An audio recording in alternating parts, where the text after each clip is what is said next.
समादरणीय धर्मानुरागी दर्शकवृन्द श्रोतावृन्दहरूमा मेरो नमस्ते अभिवादन।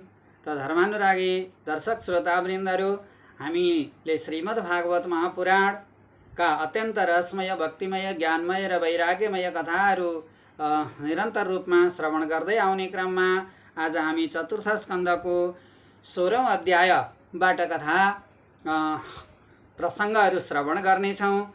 आउनुहोस्, हामीलाई जीवनभर अन्तर्हृदयमा पोषण प्रदान गरेर संसार ब्रह्माण्ड चिनाउने परमात्मा ईश्वर प्रभुको छोटो ध्यान गरौँ, स्तुति गरौँ। त्यसपछि हामी अमृतमय श्रीमद् भागवत महापुराणका भक्ति, ज्ञान र वैराग्यले भरिएका अत्यन्त रसिला मीठा कथाहरू श्रवण गर्नेछौँ।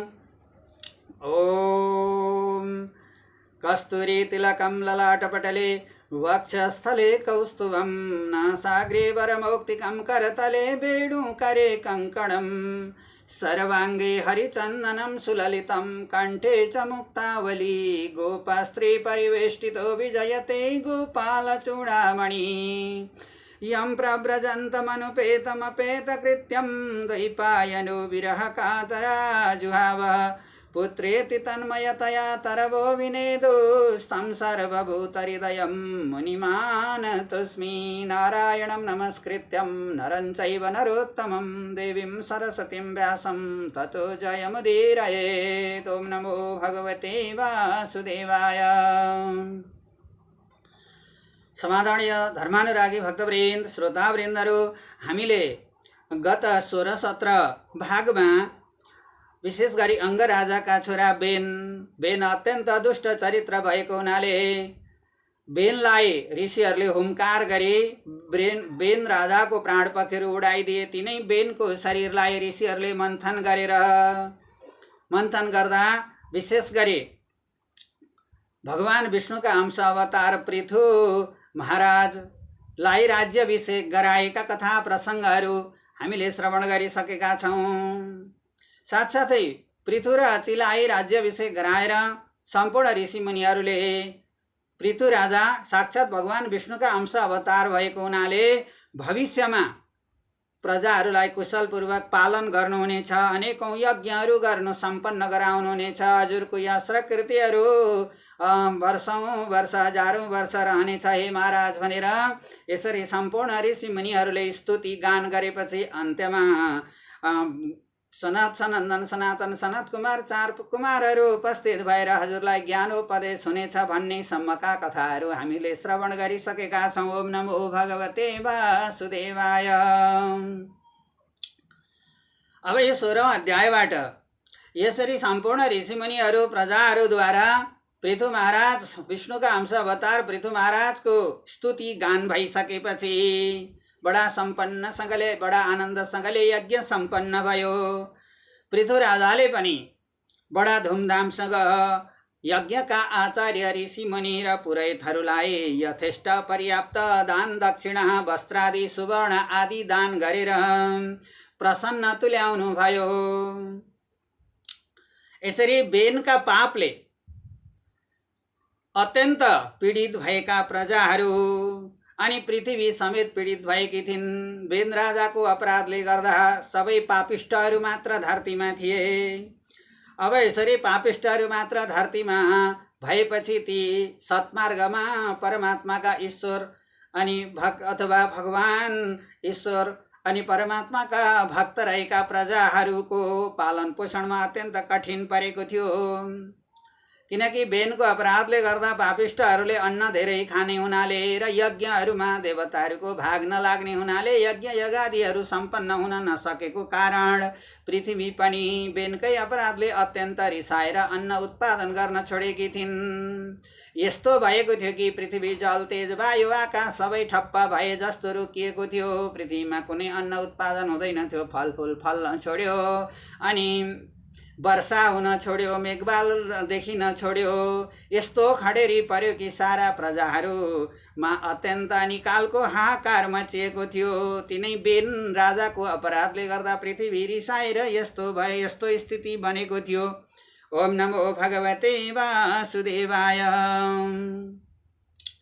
अब पृथ्वीले यसरी सम्पूर्ण चिजहरू रोकिदिएपछि अन्न उत्पादन नहुने, पानी पनि वर्षा पनि नहुने, मेघबादल पनि नदेखिने, अन्न उत्पादन नभएपछि त के खाएर बाँच्ने? कुनै पनि प्राणीको बाँच्ने आधार त यिनै पृथ्वी हुन्। हरेक कुराको स्रोत त पृथ्वी नै हुन्। पृथ्वी बाहेक अरू त स्रोत छैन जीवित रहने। पृथ्वीले नि सारा वस्तु अन्नादिहरू रोकिदिएपछि, उत्पादन नभएपछि अत्यन्तै हाहाकार त मचिने नै भयो। यस्तो डरलाग्दो भयङ्कर स्थिति देखेर महाराज पृथुले यसो विचार गरे र पृथ्वीदेखि नै महाराज पृथु रिसाउन लाग्नुभयो। ए पृथ्वी, तिमीले यो के गरे कि? सारा प्रजाहरूमा यस्तो हाहाकार मचिएको छ, सारा अन्न लुकायो, अनि यस्तो अनावृष्टि, अतिवृष्टि, खडेरी, अल्पवृष्टि, अतिवृष्टि जस्ता अनेक किसिमका समस्या पृथ्वीमा निम्त्यायौ तिमीले आफै भनेर महाराज पृथ्वीदेखि नै रिसाउनु भयो। रिसले धनुबाण हातमा लिएर अब पृथ्वीलाई नि अधीनमा राख्छु कि त मासिदिन्छु र मेरै योग बलद्वारा अर्को पृथ्वी खडा गर्छु, सारा प्रजाहरूलाई पालन गर्छु, अन्न उत्पादन गराउँछु, आवश्यक परेका वस्तुहरू पनि उत्पादन गराउन सक्छु भनेर पृथु महाराज धनुबाण हातमा लिएर पृथ्वीका पछाडि दौडिन लाग्नुभयो। ओम नमो भगवते वासुदेवाय। यसरी पृथ्वी आफूलाई मार्न पृथु महाराज स्वयं धनुबाण लिएर पछाडि दौडिएको देखेर उनले पनि गाईको रूप धारण गरेर अब दौडिन लागिन्। अनि पृथ्वी माता भन्छिन्, हे गौ माता भन्छिन्, हे महाराज पृथु महाराज, हजुर त धर्मात्मा मालिक हुनुहुन्छ। हजुर जस्तो साक्षात परमेश्वर संसारमा कोही पनि छैन। म एउटी स्त्री जातिलाई कसरी मारिबक्सन्छ? मलाई मार्नु त अत्यन्त ठुलो झन्ठुलो अपराध हुन्छ। मलाई मारेर हजुरका प्रजाहरू कहाँ राखी बक्सन्छ? अनि के खुवाई बक्सन्छ? कसरी पाली बक्सन्छ? भनेर गौ माता भन्न लागिन्। पृथ्वी रूपी गौ माता पृथु महाराजलाई यसरी भन्छिन्। यसो भन्दा पृथु महाराज भन्नुहुन्छ, मलाई अवहेलना गर्ने तिमीलाई मारेर योग बलले प्रजाहरूलाई पाली मै राख्छु। ए पृथ्वी, तिमीले यत्रो दुर्भिक्ष मचायौ, प्रजाहरूमा हाहाकार मचायौ, मलाई समेत अवहेलना गर्यौ तिमीले र मलाई समेत पत्यायौ न। त्यसैले अब म तिमीलाई मार्छु, अनि बरु मेरै योग बलले प्रजाहरूलाई पालेर मै राख्छु। तिम्रो मासुले प्रजाहरूको पेट भरिदिन्छु, भोक भरिदिन्छु, भोक मेटाइदिन्छु भनेर यसरी जब पृथु महाराज गौरूपी पृथ्वीमाथि जाइ लाग्नुभयो। अब डराएकी पृथ्वी भन्छिन्, हे पृथु महाराज, हे भगवान, मैले अघि हजुरलाई चिन्न सकिन। हजुर साक्षात भगवान विष्णुको अंश अवतार स्वयं नारायण होइबक्सदो रहेछ। हजुरलाई मैले चिन्न नसकेर मैले यसरी अन्न लुकाएकी हुँ। हे महाराज, साक्षात हजुर ईश्वर हुनुहुँदो रहेछ। मेरो यो अपराध क्षमा पाऊँ, क्षमा गरिबक्स्योस्। हजुरले नै वराह रूप धारण गरेर मलाई जलमा डुब्नबाट अथवा डुबेकोलाई उद्धार गरिबक्सिएको थियो। मेरो दण्डवत प्रणाम छ हजुरलाई, कोटि कोटि दण्डवत। हे महाराज पृथु, हजुरलाई मैले चिन्न सकिन।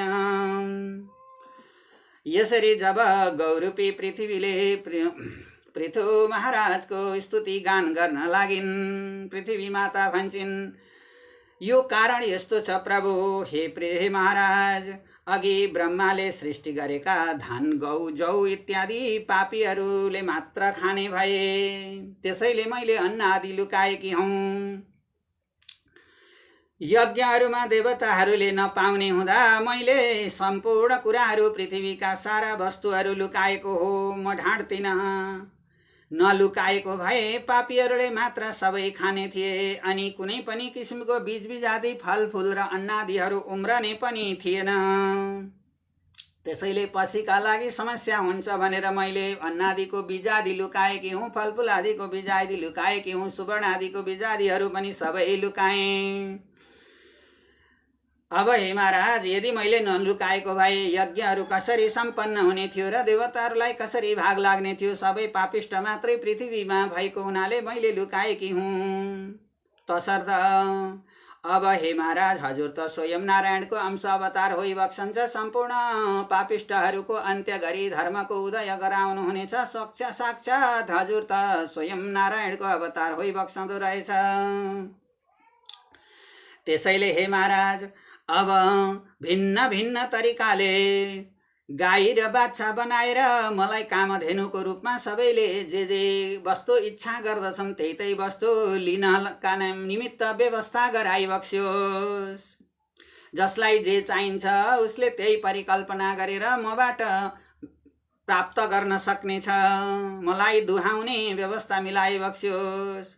जसलाई जे जे चाहिन्छ सोही सोही वस्तु चिताएर कल्पना गरेर दुहुन गए पृथ्वीबाट प्राप्त हुने।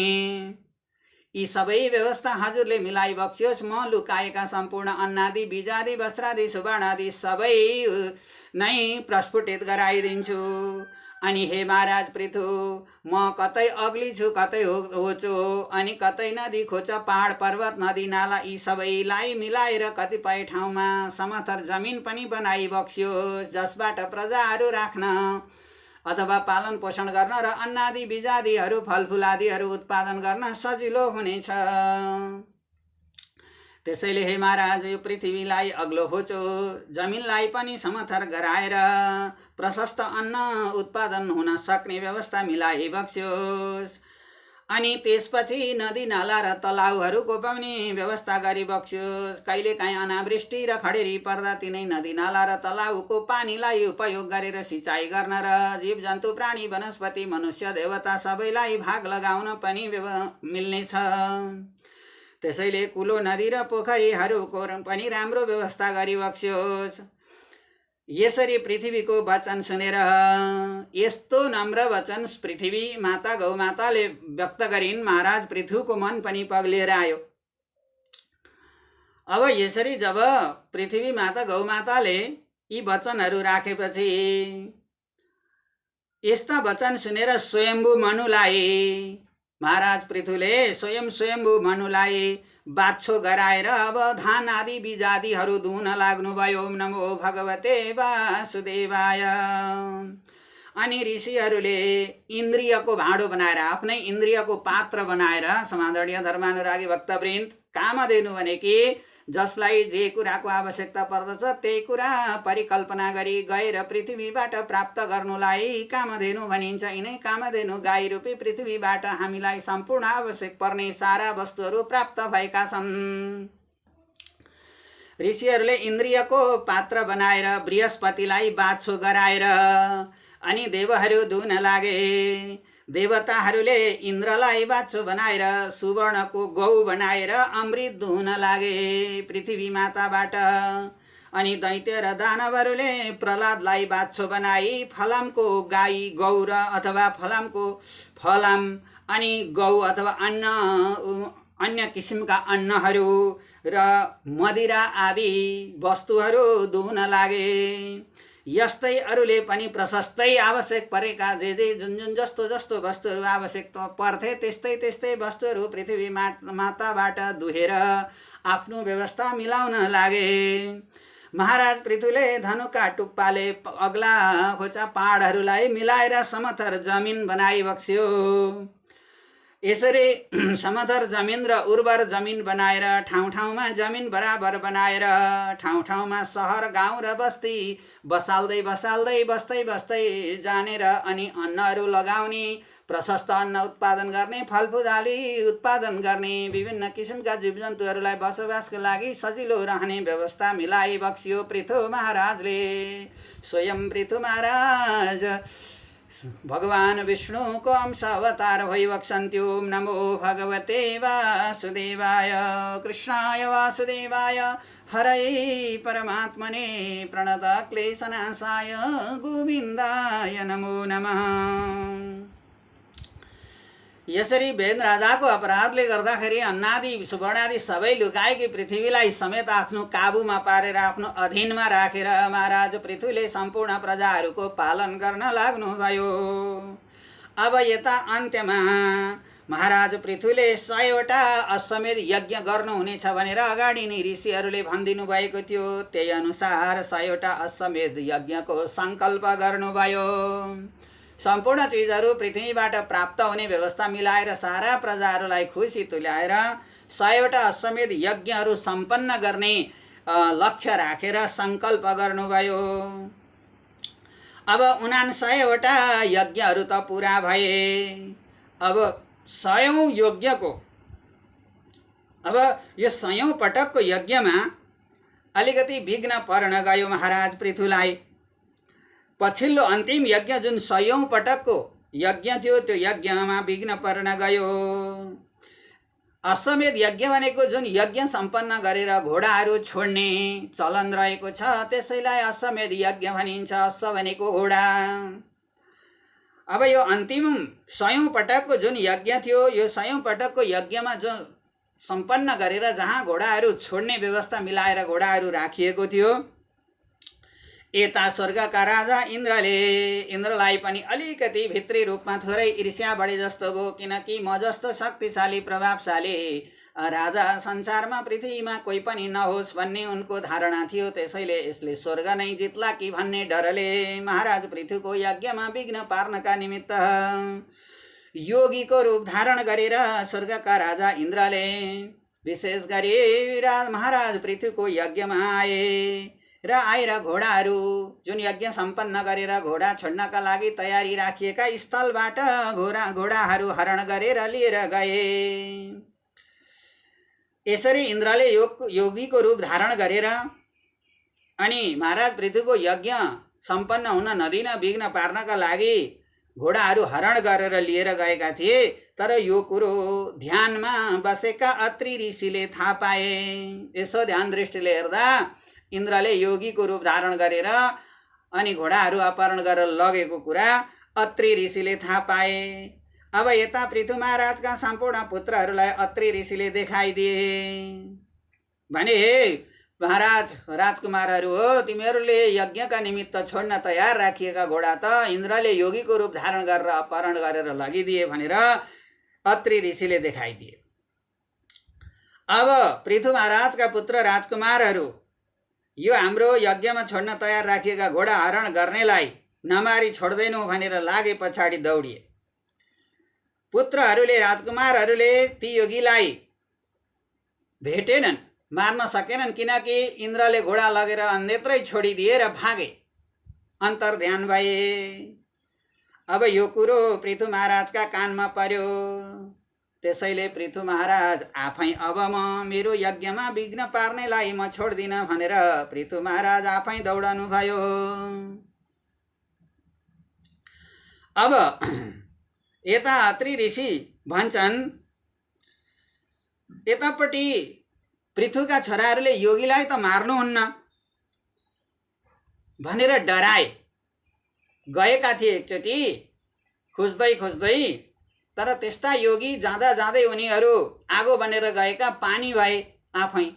अनि लु यस्ता योगीहरूलाई त मार्नु हुँदैन, योगीहरूलाई मार्यो भने झन् ठुलो अपराध लाग्छ भनेर फर्किए ती पृथुका पुत्रहरू राजकुमारहरू। अत्रि ऋषिले के भनिदिनु भयो त भन्दा यज्ञमा विघ्न बाधा पार्छ भने त्यो पाखण्डी हो, त्यसलाई मारे हुन्छ, मार है पुत्रहरू भनेर अत्रि ऋषिले फेरि भनिदिए। अब यहाँ पृथु पुत्र मार्नका लागि ल अत्रिले पनि आज्ञा गरिबक्सन्छ। अत्रि ऋषिले पनि भने किन छोड्ने भनेर पृथुका छोराहरू फेरि इन्द्रका पछाडि दौडिए। यसरी इन्द्रलाई मार्न भनेर दौडिएका थिए। इन्द्रले योगीको रूप छोडेर घोडाहरू पनि छोडेर त्यहीँबाट फेरि अन्तर्ध्यान भए। अब यसरी छोराहरूले इन्द्रलाई मार्न नसक्दाखेरि पृथु महाराज आफै अब म छोड्दिन, यो मेरो यज्ञमा विघ्न बाधा पुर्याउने यस्ता इन्द्रलाई म कहाँ राख्छु र भनेर आफै धनुबाण लिएर इन्द्रका पछाडि इन्द्रलाई मार्न भनेर दौडिनु भयो पृथु महाराज आफै। ओम नमो भगवते वासुदेवाय। यसरी धनुबाण लिएर इन्द्रका पछाडि मार्न भनेर दौडिनु भएका पृथु महाराजलाई बिचैमा रोकेर ब्रह्माजी भन्नुहुन्छ, हे महाराज पृथु, इन्द्रलाई मार्नु ठिक छैन, इन्द्रलाई मार्नु हुँदैन, किनभने इन्द्र यज्ञका देवता हुन्, इन्द्र यज्ञका अवतार हुन्। इन्द्रलाई नै मार्यो भने यज्ञ कसरी सम्पन्न हुन्छ अनि यज्ञमा दिएको लगाएको देवताहरूलाई लगाएको भाग कसरी प्राप्त हुन्छ। त्यसै कारण हजुर हे महाराज पृथु हजुरका 100 यज्ञ नै पुरा भए चिन्ता नलि बक्स्योस्। हजुरले 100 अश्वमेध यज्ञको सङ्कल्प गर्नुभएको छ, 99 पुरा भएका छन्। अब यो 100औं पटकको यज्ञमा विघ्न परे पनि मेरा वचनले हजुरको 100औं पटकको यज्ञ पनि पुरा हुनेछ। सम्झनुहोस्, मेरो 100औं पटकको यज्ञ पनि ब्रह्माजीका वचनले पुरा भयो, सिद्धि प्राप्त गर्नुहुनेछ भनेर ब्रह्माजीले महाराज पृथुलाई, इन्द्रलाई मार्न दौडेका पृथुलाई रोकेर 100औं पटकको यज्ञ पुरा हुँदैन कि भन्ने शङ्का थियो। तर ब्रह्माजीले भन्नुभयो तिम्रो 100औं पटकको यज्ञ पनि पुरा हुन्छ, तर इन्द्रलाई नमार भनेर महाराज पृथुलाई ब्रह्माजीले रोकिदिनु भयो।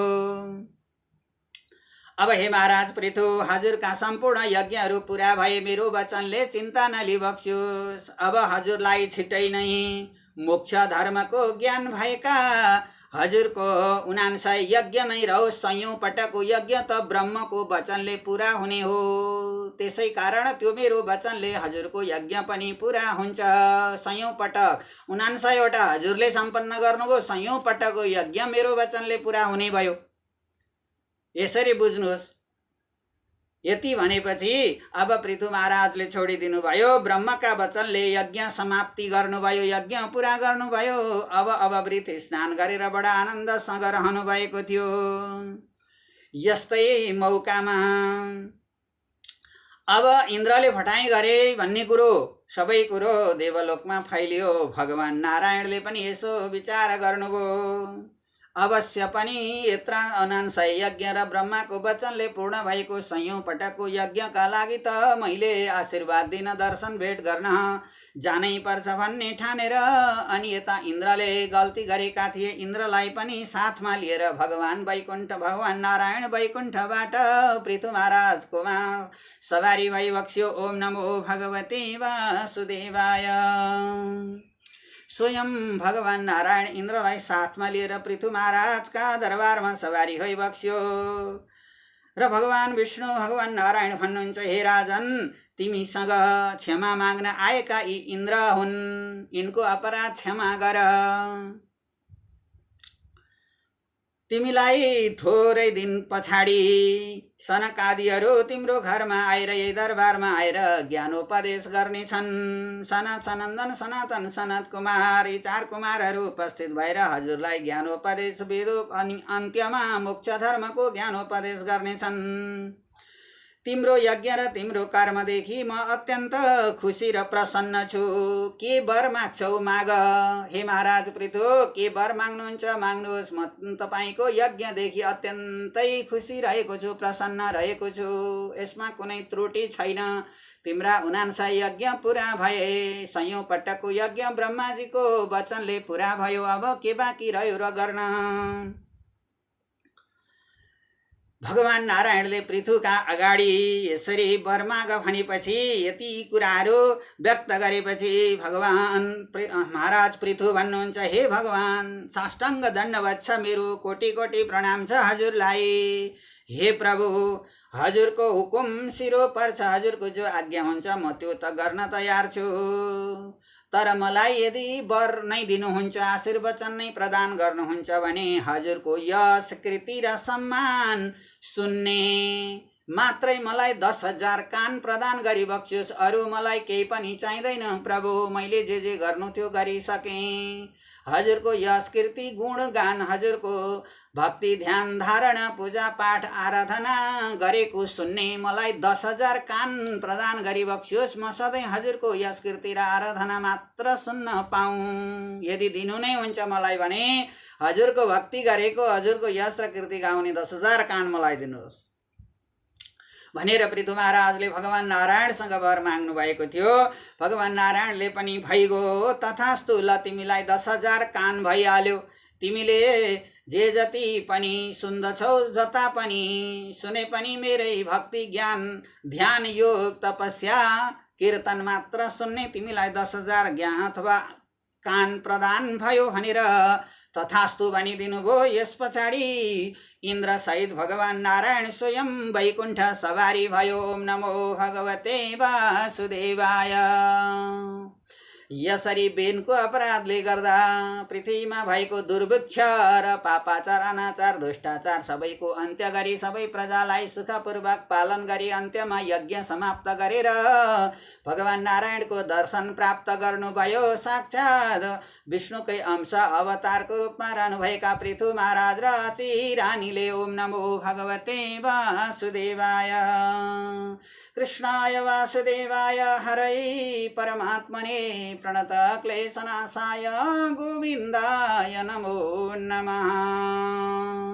समादरणीय धर्मानुरागी भक्तवृन्द अमृतमय रसिला कथाहरू पुरा श्रवण गरेर लाइक कमेन्ट र सेयर गर्न नभुलिदिनु होला। बाँकी यस्तै अन्य अङ्कहरूमा यस्तै मिठो रसिला कथाहरू लिएर उपस्थित हुनेछु। ओम नमो भगवते वासुदेवाय।